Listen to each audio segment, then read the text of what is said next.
Welcome to Awakening You channel. If you appreciate what we do, please support us. Thank you. God says, you may not have what you want. When I first encountered those words in Conversations with God Book 1, I remember thinking, wait a minute. That's exactly the opposite of what all religions teach. Religions teach that even before you ask, you will be answered. They teach that God is ready, willing, and able to fulfill all of our desires, if we will but ask. And they teach that if God does not grant us our wishes and answer our prayers, it is because of some higher good or reason, and that we must have faith in God to know what that is. These are the things that religions teach, and now here comes CWG saying you may not have what you want. Can this be true? Yes. And it is. As CWG explains, wanting something is an admission that it is not now there. And this admission is what makes that true for us. For life is exactly what we say it is. It is exactly what we think it is. It is exactly how we act that it is. Our thoughts, words, and actions not only describe life, but create it. If we are saying, I want more money, for instance, we are actually making a declaration to the universe. This is an announcement of what is true for you. Think of it this way, imagine that the word I is the magic word that lets the genie out of the bottle. Whatever you say after the word I is an announcement. It is a declaration. It is you, saying what is true for you. And in God's universe, your word is law. So if you think that you want more money, that is the result you will produce.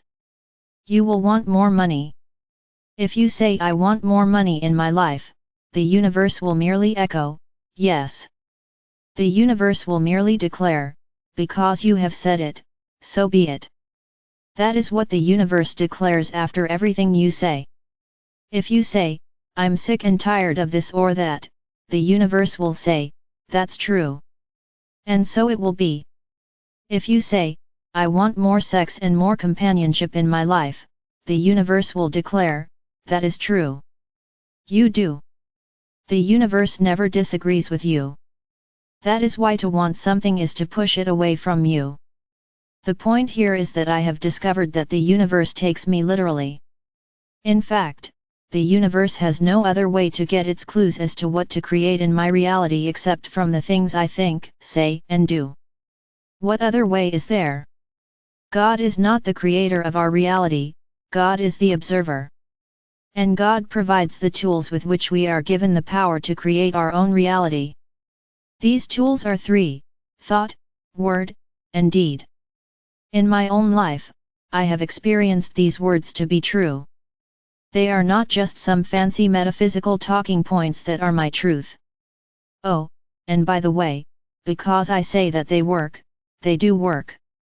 This is what I call divine logic. It circles in on itself.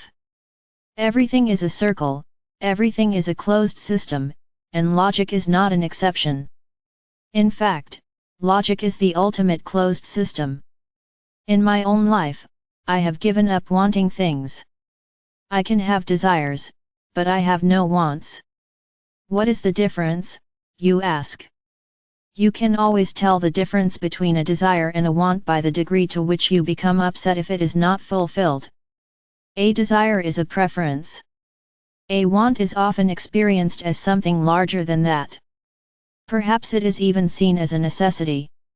In truth, I have found that there are very few actually, remarkably few necessities, that is, things I cannot do without, in life. I can do without almost anything and be happy. And not just a little bit happy, a lot happy.